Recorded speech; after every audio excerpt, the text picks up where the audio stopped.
ہوتا ہے جس میں اللہ تبارک و تعالیٰ نے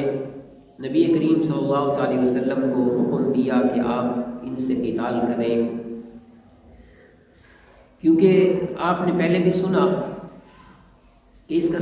سبب یہی بنا تھا کہ ایک صحابی رسول راستے میں جا رہے تھے، تو اس صحابی رسول کو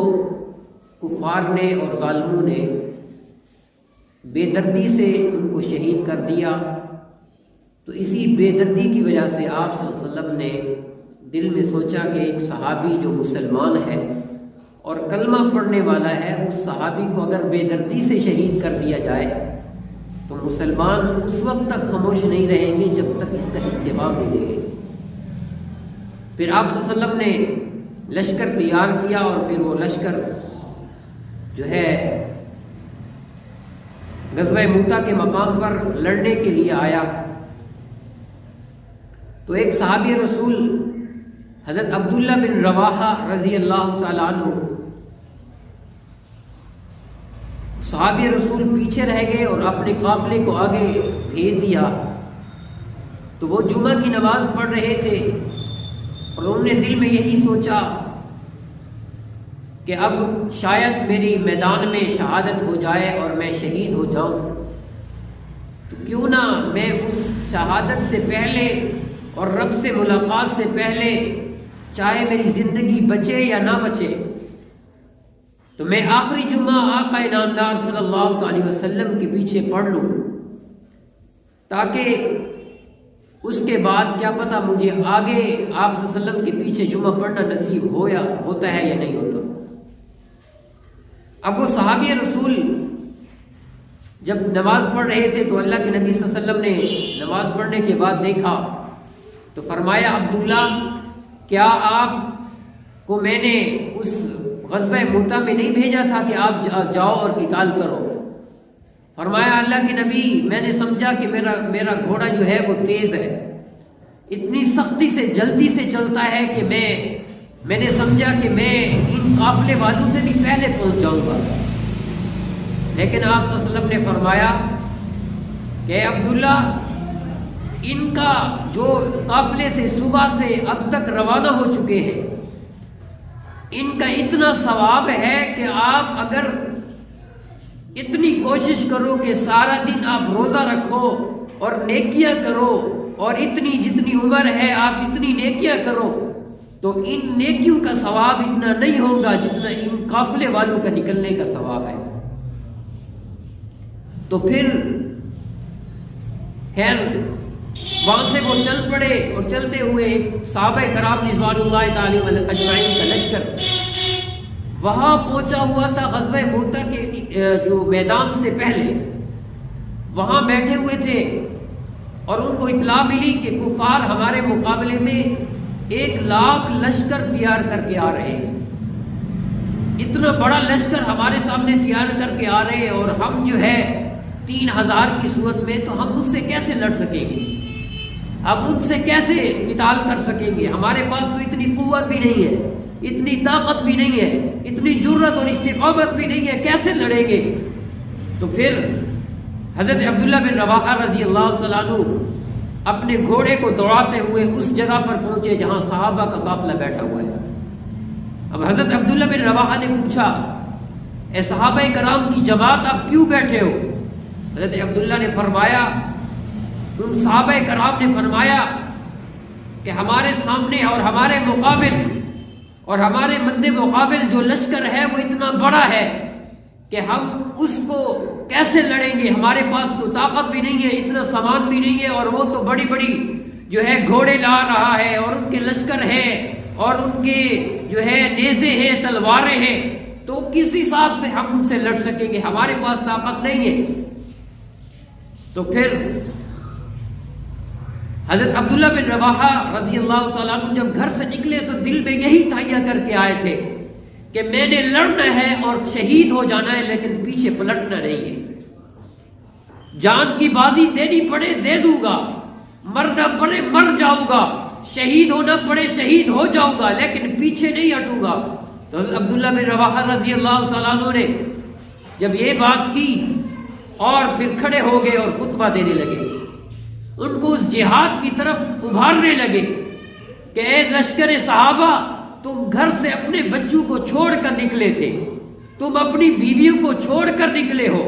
تم اپنی اولاد کو چھوڑ کر نکلے ہو، اور تم دین کے لیے نکلے تھے، دین کی سر بلندی کے لیے نکلے تھے، اور دین کی عظمت کے لیے نکلے تھے۔ اب پھر تم پیچھے ڈر کے بیٹھ رہے ہو۔ نہیں نہیں، آپ جب نکلے تھے تو آپ دل میں آپ یہی تہیہ کر کے آئے تھے کہ ہم اس وقت تک واپس نہیں آئیں گے جب تک فتح یاب نہیں ہوں گے، ہم اس وقت تک واپس نہیں آئیں گے کہ اگر ہمیں جان کی بازی دینی پڑے ہم دے دیں گے، ہمیں لڑنا پڑے لڑ پڑیں گے، ہم جہاد ہمیں شہید ہونا پڑے ہم شہید ہو جائیں گے، لیکن پیغمبر کے دین کو اور اس کی سر بلندی کے لیے اپنا تن من دھن سب کچھ لٹا دیں گے۔ آج تم بیٹھے ہو تو کیوں بیٹھے ہو؟ جب حضرت عبداللہ بن رواحہ نے یہ کہا تو اس صحابہ رسول کے دل میں جو ایمان تھا وہ بھڑک اٹھا، ایمان بلند ہو گیا، ایمان کی بلندی بڑھتی گئی، اور صحابہ کرام پہلے جو بیٹھے ہوئے تھے اتنے لشکر کو دیکھ کر کہ وہ لشکر بڑا ہے، وہ اتنا بڑا ہے مقابلہ نہیں کر سکتے، اب وہ صحابی رسول کھڑے ہو کر یہ کہہ رہے ہیں کہ نہیں نہیں، ہمیں اب بیٹھنا نہیں ہے، ہمیں ان مد مقابل کے لیے لڑنا ہے۔ تو اب وہ کھڑے ہو گئے ہیں، کھڑے ہونے کے بعد اب پھر انہوں نے جو ہے پھر تیاری کر دی اور پھر لشکر کے لیے تیار ہو گئے، پھر اس کے ساتھ لڑنے کے لیے تیار ہو گئے۔ حضرت عبداللہ بن رواحہ رضی اللہ تعالیٰ عنہ وہ بھی کھڑے ہوئے اور کہا میں آگے چلتا ہوں، تم میرے پیچھے آؤ، اور وہ پیچھے چلنے لگے۔ حضرت ابو ہریرہ رضی اللہ تعالیٰ عنہ فرماتے ہیں میں اسی جنگ موتا کے اندر میں شامل تھا، تو میں نے دیکھا کہ صحابہ ان کے کفار کا اتنا بڑا لشکر، اور اس کے پاس اتنی اس میں جو ہے مرد بھی نظر آ رہے ہیں جو ہے اپنے سینے پر انہوں نے زرہ پہنا ہوا ہے، تلواریں ان کے ہاتھ میں ہیں، اور ان کے پاس اتنا سونا ہے کہ ایک طرف دیکھو سونے کے انبار پڑے ہوئے ہیں، ایک طرف دیکھو ان کے پاس ساز و سامان ہے، ایک طرف دیکھو ان کے پاس سواریاں ہیں۔ تو میں یہ دیکھ کر دنگ رہ گیا، اور اتنا سامان دیکھ کر میں دل میں پتہ نہیں کیا کچھ سوچنے لگا۔ تو ایک صحابی رسول نے مجھے کہا کہ ابو ہریرہ، کیا آپ اسی ساز و سامان اور اسی بڑے لشکر کو دیکھ کر آپ ڈر رہے ہو اور یہی سوچ رہے ہو یہ بڑا لشکر ہے اور ہم کیسے لڑیں گے؟